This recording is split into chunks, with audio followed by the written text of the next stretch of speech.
Welcome back, everybody, to the main stage at Event Tech Live, USA and Canada 2021, and on with our next session. Joining me on the line now is Ryan Hansen. Ryan is the founder and creative director at B Events. Ryan, great to have you on board. Can you hear me okay?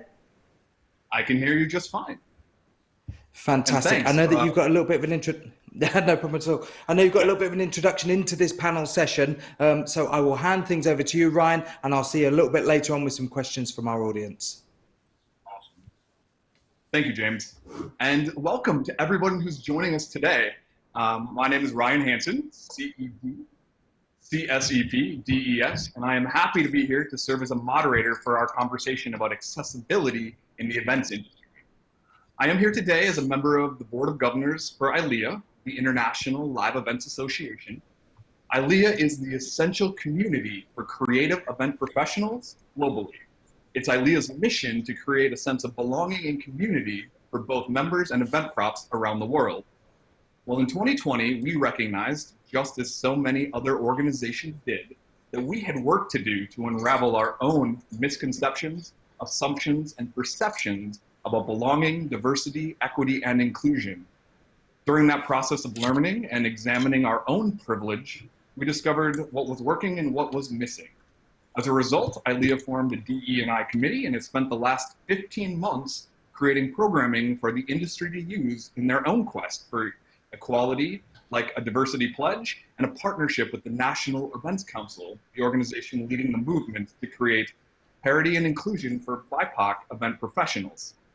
So it's within this context, when the opportunity to partner with Event Tech emerged, we knew there needed to be space for a conversation on the role of DE&I in event tech.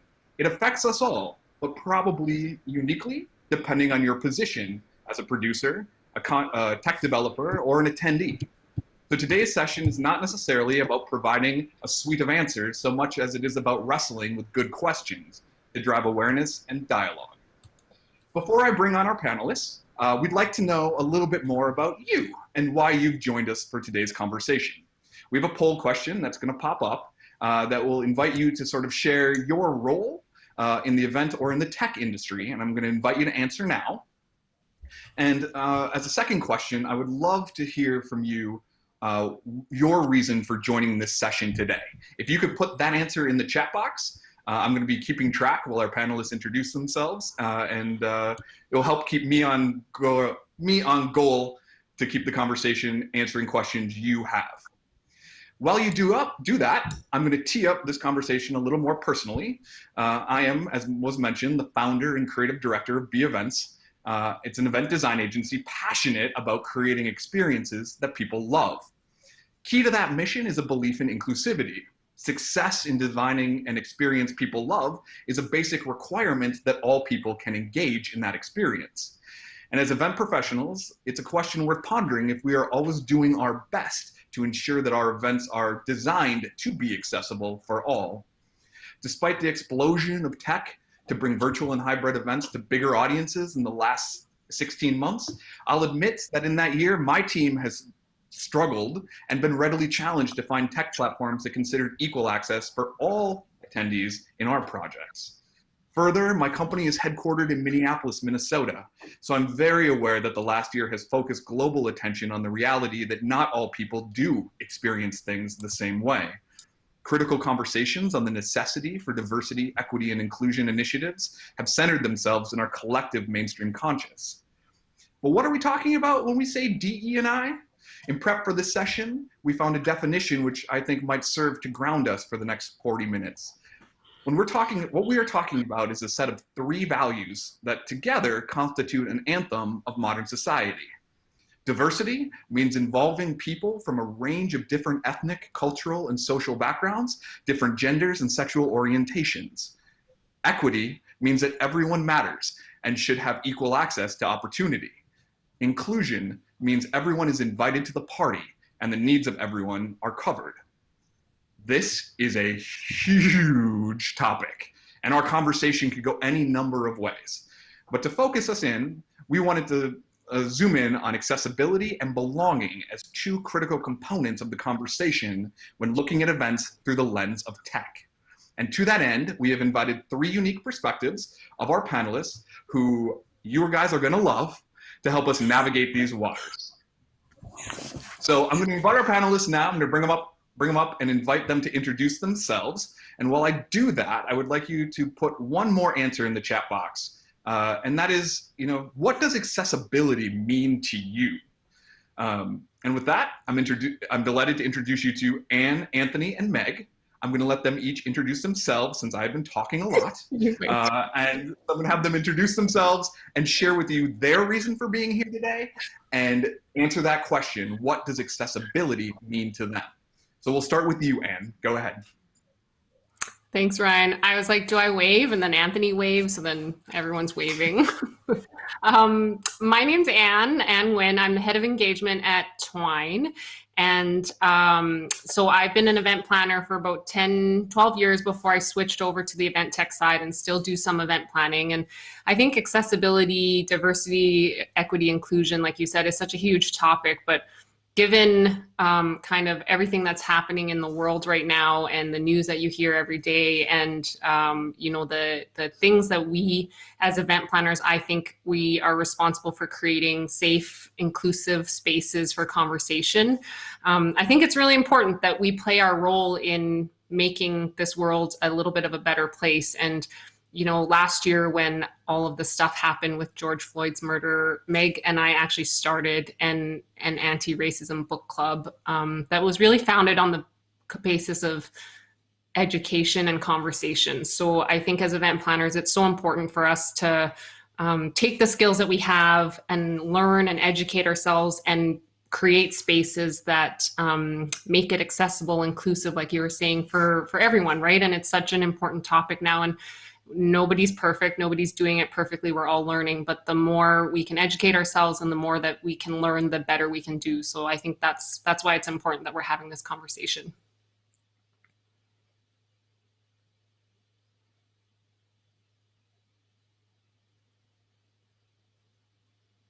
Anthony Vade, I'm with the Event Design Collective, and similar to Anne, I actually have a background in event tech, and now I've moved into design. So it's interesting how the two of us have played in different spaces in this post-pandemic world. In the Event Design Collective, we believe that successful events change the behaviors of stakeholders associated with them. They come into the event and they're transformed in some way, and they behave differently after going through the event experience. So what does that mean for accessibility? I think key to accessibility is allowing the ability for those stakeholders, those participants, those audience members perhaps, to participate in and experience and hopefully align their behaviors during that event experience, no matter what their limitations, differences, or specific challenges they may have in that ecosystem that they're brought into through that event experience. So I'm really excited to explore on this panel today what that means and how can we unlock empathy as we're going through the design phase and creating these events and these technology platforms. And hopefully that will set us up pretty well tomorrow for the empathy mapping exercise that we're going to do in the afternoon to dig a bit deeper into what are the specific challenges that some people encounter as they get into tech platforms and as they navigate virtual, hybrid, and in-person worlds. Or animal waver. Animal waver. I love to wave. Wave to you. I'm a hand gesture. Thanks, Anthony. Yeah, empathy is the word of the year, right? Along with vulnerability, always. Mm-hmm. Meg, go for it. I guess it's my turn to introduce myself. So I'm Meg, and I am currently a researcher at University of Exeter studying how sustainable events can help tourist destinations, which is going to be a necessity as a part of COVID-19 recovery. You may be wondering, why am I here on this stage? Well, I have 10 years of experience in events, but I also have a hidden disability. I have a hearing impairment, and with events becoming virtual in the last year, it's been really difficult to feel included in conversation because I'm trying to work around bad Wi-Fi and all of that. And I've become really passionate about speaking up about accessibility, but I have to keep reminding myself that I can't just talk about hearing impairments. I need to talk about accessibility for everyone because everyone needs to be included. And event tech is absolutely amazing. It's been awesome seeing what has come up in the last year and just the amazing innovation and creativity. So I'm here to kind of talk about how can we be more accessible and still have a really good attendee experience. Awesome. Thanks, Meg. And way to go, Anne, for like doubling. You're in the chat box and you're uh, participating as a panelist. So that's fantastic. Real thing. So first question out of the gate, guys. Gut check panel. What is the current state of accessibility in event tech or in events in general? We had a great call out from Sean in the chat box that, interesting, we're having a panel on accessibility and there's no closed captioning. Anthony. Okay. This is a tricky conversation to bring up because there's many people watching this who are very comfortable and feeling that, oh, I do a great job with accessibility because I turned on closed captioning once. Or because I had somebody signing along with the presenter, and kudos to you, good job. I can tell you my 25-year career on the tech side, running events, it was often those with budget that would do those things, and those who don't have budget would cry poor, and that was their excuse to not be accessible and to not be inclusive. Oh, I don't have the money. And I think that's not going to fly anymore. I hope that's not going to fly anymore. And I think on one hand, we have technology rising and becoming, developing new tools that make this easier and more affordable. But I think we also have a bit of a social movement going on, and it's well overdue, where we're more comfortable having these conversations around what we do and don't do and why we do and don't do it. Because I think quite often as an industry, we surface level some of these kinds of conversations because they're uncomfortable and they're difficult. And what happens when we surface level is the unconscious bias comes up and we miss these opportunities to be more accessible and to be more inclusive and to put a priority on that, to find the budget, to find the sponsor.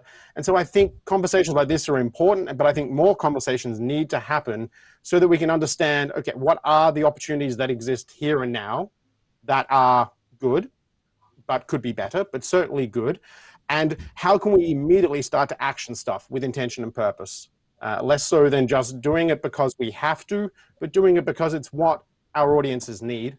And I think what's going to be key to that is understanding our audiences, not applying unconscious bias and just assuming that we know that somebody with a hearing impairment needs closed captioning, but instead open up that dialogue more and be inclusive, not only in the event itself when it's happening, but in the creation of that event. So create that dialogue so that we can know what does inclusivity and accessibility actually mean to somebody with a hearing impairment, not just, oh, I got the answer. Quick, run, turn on closed captioning. That's going to solve the problem, and I don't need to think about it again, right? So true. Hey, Anne, as someone inside of tech, what's the current state of accessibility? With my 2 months of tech knowledge here, let me tell you. I think Anthony's hit the point on the head. Like it's been very superficial. It's been very shallow. I think that the pandemic has created this. Well, really, it's a business opportunity, right? Like technology companies that can figure out how to democratize access and make events more accessible, just open up the marketplace and open up their opportunity to do business with people. So this is now no longer just a nice thing to do for people, or, if I have the budget, if you're not doing it, you're missing out and leaving pieces of business and money on the table. I think that, as tech companies, the biggest thing with diversity, equity, inclusion, anytime we have these conversations, it's first of all, us all recognizing our privilege, right? And even as a person of color and a minority, I have access to privileges that lots of marginalized populations don't. So it really is our responsibility when we have that privilege to remove these obstacles for people who aren't naturally included and, the equity that they're seeking. So I think this is a much broader topic than, is it the tech company or the attendee that's responsible for it? But certainly at Twine and as, in a position of privilege, it's our job to do this. This is a no-brainer, right? And Sean's right. Like, this session should have closed captioning. There should probably be, you know, a more diversity even in the group of panelists, right? But these are the conversations we have to continue to surface and ask those uncomfortable conversations so that it's top of mind for people. And I think it's everyone's responsibility and part of, like Anthony said, your lifestyle and what you think about. And the first thing I did when we talked about this panel is like, well, Meg comes to our events and she always calls me out on things, and that's learning, and it's uncomfortable but it's so necessary, right? And we have to think about those things. So I think it really is everyone's responsibility of the non-marginalized side of this equation to start removing some of these obstacles as just in an effort to be better humans, let alone the business side of it and the opportunities you can have once you figure out how to do this and open up your markets. Awesome. And that's a great lead into the next question, which I'm going to pose to Meg. And Meg, you can jump in on the current state of the world, but also I'm going to invite Anne's question at a slightly deeper level. Who do you think is responsible for accessibility at events? Is it the duty of the tech platform, or is it the duty of the event planner, meeting planner? That I think it's always a tough question because it's always has been me reaching out, asking for accessibility, and I'm communicating directly to the event organizer. So I think as someone who is planning the event organizer needs to be open to communication about accessibility. And we can't decide what is accessibility without first asking your attendees. And one big thing is I have a hearing impairment. Closed captioning works great for me. But if you give me a sign language interpreter, I live in Britain, and if you give me a sign language interpreter, she's going to sign British English, and I'm not going to understand that. So that's going to make my experience really uncomfortable because I'm going to be saying, I don't know what you're saying. Can I just have subtitles instead? So what my needs are going to always be different from someone else's needs. And the most important thing is opening up the conversation first, asking your attendees, do you need accessibility and what is it you want? Because not one shoe fits all. I think that's the saying. But then the event tech platform, you have the knowledge to make accessibility happen. So I think maybe it's a collaboration of both, but I haven't seen that much to really make a judgment yet. Thanks, Meg. You know, yeah, it is so interesting. Xander in the chat raised this great question about, it kind of ties into what you were just saying about, you know, we put out registrations for events. We ask if people want accessibility during that registration phase. And if nobody checks the box, do you still do it? Do you still need to offer the solution? Or is it about meeting the need of the person, right? And I think, you know, in our little prep chat that we all had, there was a great thought about, you know, one person may say to the event planner, I need closed captioning. An event planner, looking at their pie, to Anthony's point, says, I don't have money to afford one person's solution out of the 5,000 attendees coming. But there's an assumption baked into that cake, which is that adding accessibility is not expanding the pie. We don't know about the 50 people who opted out of your event because they didn't see accessibility as a choice, or the 100 people who are inside the event, like you, Meg, who maybe don't have a visible disability and would benefit anyway from accessibility being included. They just didn't ask for it. There was a really interesting study by Oregon State University that found that 65% of students report that captioning helps them focus, and 63% said that it helps them retain their information better. Well, if closed captioning helps 63% of your audience, you're not really investing in one person there, are you? You're investing in a broader sort of situation. Anthony, I'm going to kick that question about responsibility back to you, because I know you are a strategic designer, and as the, you know, and a lot of this starts on the front end, you know, is accessibility in the checklist, event manager, event planner, or with your procurement department when you're out there looking for resources? How do we bring this conversation into the front end part of planning rather than the back end logistics of, I'm on site, oh crap, I need to add this? And I think that's part of the challenge. So often we fall into that operational logistic mindset too fast when we're creating events and when we're planning events. And we don't apply enough time to understanding who's involved in the event. And yes, a registration form with a tick box that says, I need accessibility. Sure, good job. You did something. Better than nothing. We'll take that. But what if that tick box didn't explain what you were doing? If it just said, yes, I have accessibility challenges. You need to get into more detail about what they are. And to your point, my father is aging and losing his hearing as part of aging. He would not ask for closed captioning or for any accessibility considerations because of pride that's within him. But would he benefit from it? Absolutely. So I think you're bang on that we don't know. And I think key to that is breaking this silo mentality that we've had within the events industry for years, which says, separate out the different suppliers, don't talk to each other, make sure that procurement funnels everybody through the system and we have the right people in place before we commit to a conversation.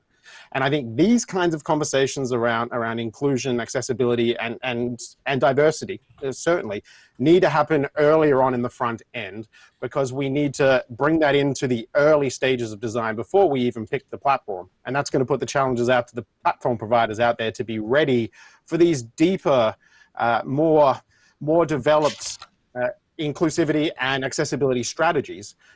Because if we have a good understanding, not just what we think people want, but we are actually engaging with people like Meg and saying, hey, we want to make this more accessible. We think these are the challenges that you face. Please give us some feedback on that. And she says things like, hey, be careful with sign language, like she just mentioned. We can then take that meaningful package as the event owners and as the event planners and designers and say, when we say GRIP, for example, when we come to you and say, as our platform provider, we need this list of accessibility. Specifically, they need to hit these points because this is what the community, the attendees have told us ahead of time. And that takes a bit more effort to break down those silos, to invite people to the table, to design together, and to have these kinds of dialogue with validation steps along the way. But from that deeper understanding and from that deeper connection with the people who we are trying to, really, at the end of the day, accessibility is about connecting with a wider audience and giving the existing audience more ways to interact with us. But by starting that conversation early, not rushing to the solution, because that's the temptation. Okay, great. Here's the solution. No, let's wallow in the mess a bit. Let's really understand what you mean by the challenge, by the limitation, or by the difference. And then when we know what that is at its core and what's going to address that for those individual needs, then we can start to see the commonality. And then we can start to activate different modules, turn on different platforms, or whatever the case may be, based on knowing that those things will have an impact on more than just that one person who ticked that box. It's going to also have an impact on those who forgot to tick the box or didn't even know that there was a box in the first place. Did that answer the question? Yeah, that's so insightful, Anthony. It's making me think, there's this incredible tension that there's a tension to meeting planning, right? Because your job is to please as many people as possible, but usually it's a white executive male that you're trying to make happy. And so all of those biases come along with you. But, meeting planning, in my 20-ish years of experience, is a very tick box industry. Like, that's what it is.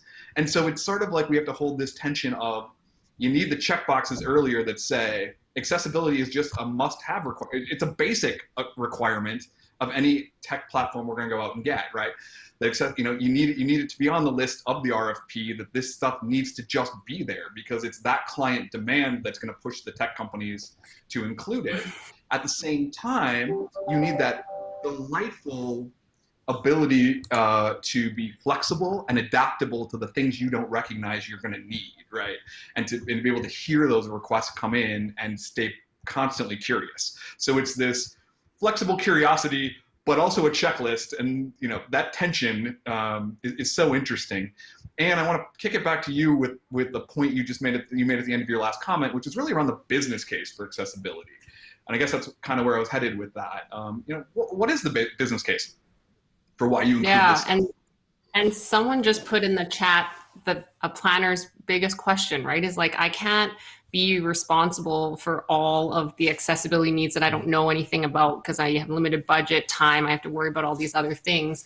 And I think to Anthony's point, the earlier we can surface these things and the more we can have conversations with folks who are affected by this and to learn about it, the more we can generate that demand on the tech side, right? So if I hear from Anthony 10 times that your platform needs to have closed caption or accessibility features, and we hear it over and over again, and we start to lose business because we don't have it, that capitalism and that profit model drives itself, right? So I think it's really important, even if you can't include all the accessibility features that you hear about in your event, is to ask people about them, surface them with your vendors and your partners, because the more we hear about it, the more we recognize that it's a demand gen sort of pulling feature for our product, right?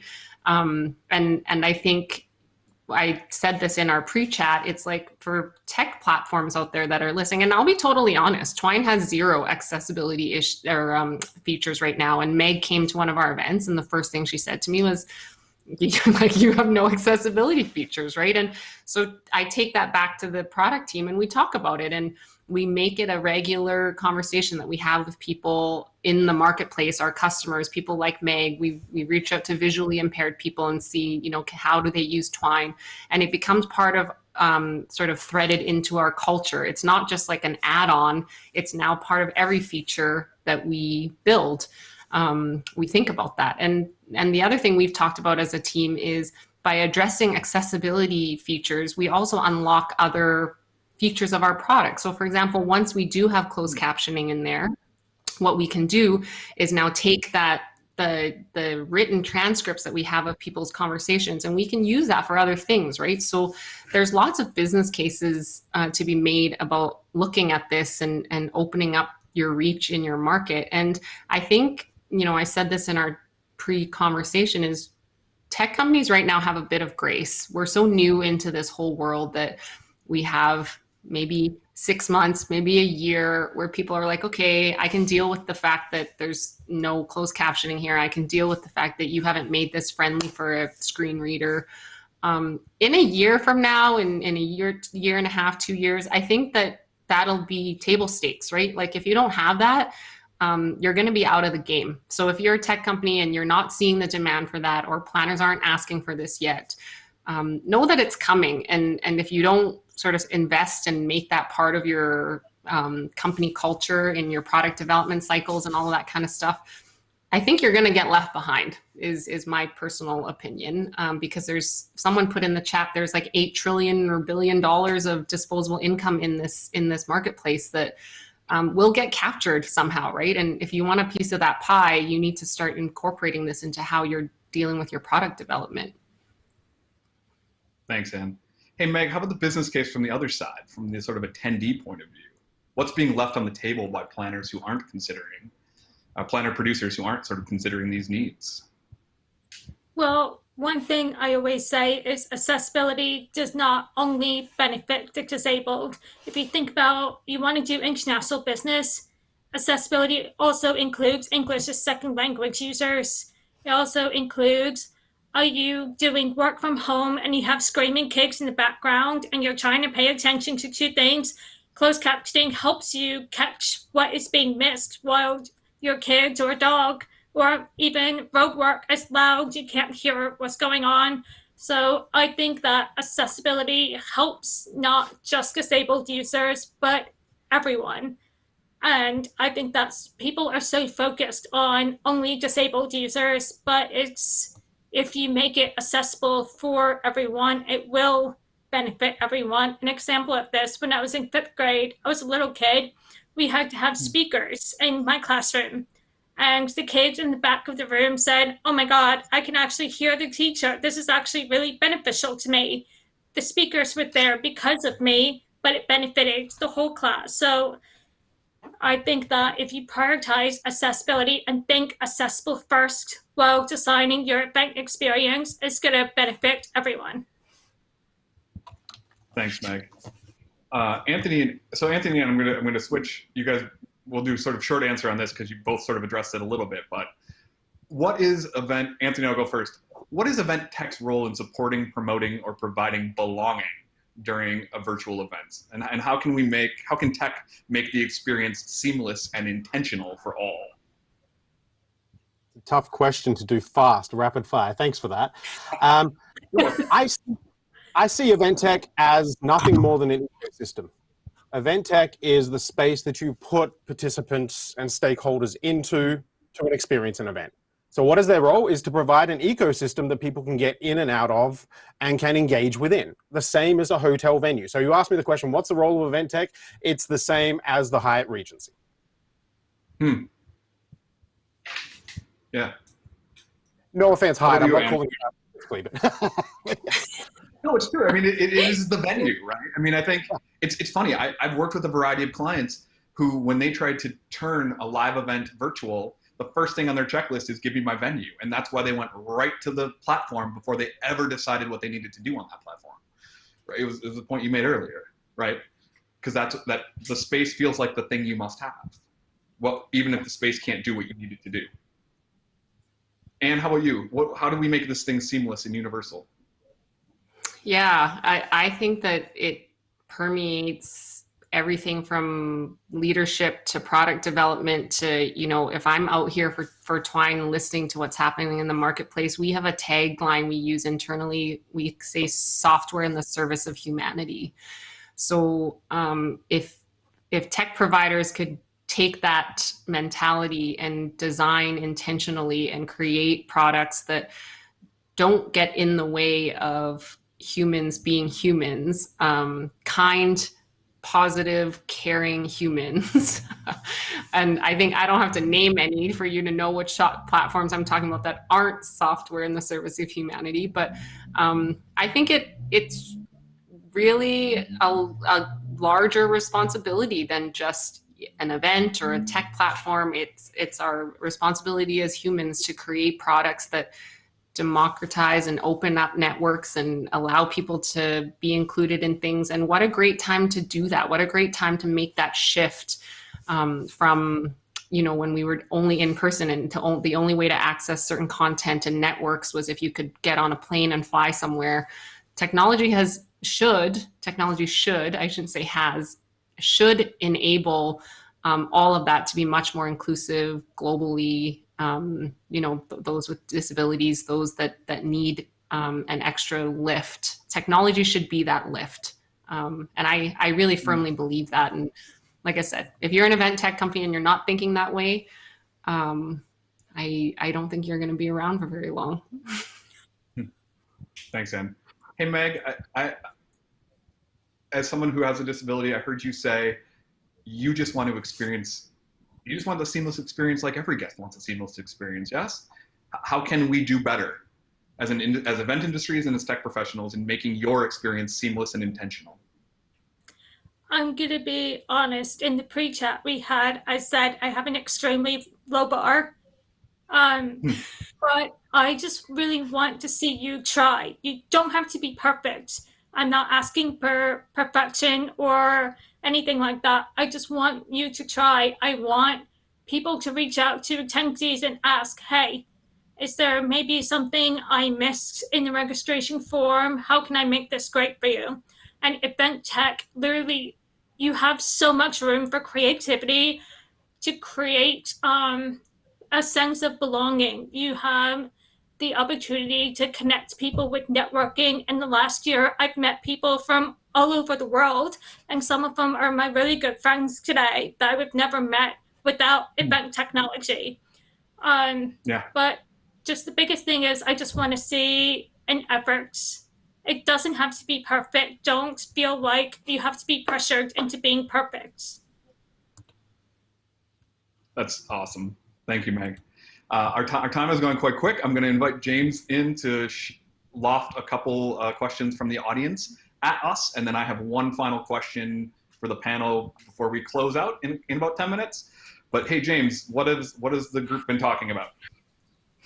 Ryan, thank you very much, and thank you to all four of you for that discussion so far. Ryan, loads of questions come in here. What I'm going to do is I'm going to put the questions to you, Ryan, if that's okay, for you to then field out to the person on the panel that you feel may be best positioned to answer this. So let's go through some of these here. And the first one's, it's quite a long question, so bear with me as I go through. And the person who's posted this has in fact had to do it in 2 parts on Glisser. So let's have a look at this one. When planning for in-person, if someone doesn't let me know what they need, I cannot afford to provide all aspects of accessibility. With limited budgets, I need to spend dollars where it is needed most. For virtual, I prefer a platform provider that has CC versus one that doesn't. But with some events, we are limited to a platform that is willing to be a sponsor. If they don't have CC and no attendee asked for it, we have to move forward without it. I challenge the tech world to provide it all the time. It's a I think big we're all in post, agreement but, based on what I have heard on this That conversation question? today. That we all say, That question came from Jody yes. Hall, right? That question is from Jody Hall, who was just on a Twine with me earlier today. And it's a really good point, right? Like planners are already stretched so thin that to add this on top of it is a lot to ask. But I love what Meg said, right? Just try one thing, right? And Jody, on our conversation today, even the idea of being able to blur out your background on Twine is currently not a feature, but there is diversity and inclusion elements to that where there's certain people who don't want you to see their background, right? And just try one thing, start with one feature, make it part of your ecosystem, and then it'll normalize itself, I think, right? Like Meg is right. We don't expect anyone to be able to do it all, but to acknowledge where you're not coming up to the right level and try one thing, right? So I think like anything, just small steps and making it part of your mindset. Sorry, Ryan, I just took that answer because I saw it was Jody and we had this conversation earlier today. No, I'm all in, and I'm going to volley like the next part of that answer. I'm going to loop in another question, James, from the chat, and I'll shoot it to Meg so that Meg, you'll have to put up your business card at the end of the session, but talk just for a moment about the importance of having a diverse team, right? Like a lot of times our event plan, like there's bias when you just look along the room of an internal corporate planning team of like who's not at the table. What does that look like, or how can that be different, or the importance of that? If you could chat to that. I think when you invite people to the table, you hear from so many different backgrounds. So when I was at university or working, the best teams I've ever worked with were the most diverse ones, because not only did I learn something from them, but all the events and all of the assignments went so much better because I don't know everything, but someone else might be able to fill that gap that I don't know. Like I don't know anything about how can I make it more diverse? So I need to bring people to my table that do know. I don't know that much about visual impairments. So I need to bring someone who goes through that can educate me better. So just having a more diverse working environment, it may not be stress-free, but I really do think that businesses and events do benefit from that. And just ask people, right? Like, sorry, I'm taking this over again, Ryan. Like after we had our conversation, I tweeted about wanting to talk to people who were visually impaired, and we're willing to compensate people for their time to talk to us about what attending virtual experiences has been like for the visually impaired. And like 20 people reached out with leads and learning things like emojis. Like emojis are really hard for screen readers, right? Like that's not a thing that I knew, but people will talk about it if you ask them. And if you put together these, Dahlia just put in the chat, like have an advisory board. Lots of tech companies have a product advisory board of their target market, but like have an advisory board for your accessibility features, right? And that can be a very low cost way to just hear from the people that you're trying to cater your product to. Okay, I'm done. No, it's so good. I don't know if you guys have seen, I was talking with some other folks in prep for this session. If you guys have seen that Amazon commercial that's out right now with the deaf man who is on the user design team for Amazon, it's pretty fantastic, right? Without the perspective, there's no way to expect that you're going to be inclusive, right? And so I think you nailed it on the head there, Anne, about the ability to sort of reach out and grab some things. I know we got like 3 minutes left, so I'm going to close, if I can, with a short answer, but it won't be short, to Anthony, Meg, and Anne. But paint me the picture of a more accessible future. If we got together a year from now at Event Tech 2022, or 5 years from now at Event Tech 2026, what's changed? Anne, go first. No, Meg put up her hand. Meg, you go first. Oh, I Okay, Meg, had a lot of time to think about this question, but normalize knowing what backgrounds work best for people with visual impairments and PowerPoints. I'm still learning about this. Closed captioning is standard across everything. Without a question, it's not an extra cost. I want it for free. And soon, if you're in this chat, I want it for free and I want it to be accessible. And I want more diverse and less known people to be speaking up on panels too, because I want to be able to pass the mic to other people and give them a platform to talk. So that's what I'm hoping for the next 1 to 5 years. Awesome. Anthony? It's funny, we did a prep call for this, and something's come out from this now that wasn't really, we touched on the prep call, but it seems the undercurrent really is around engaging and having conversations about this stuff. Not just a panel today, but ongoing.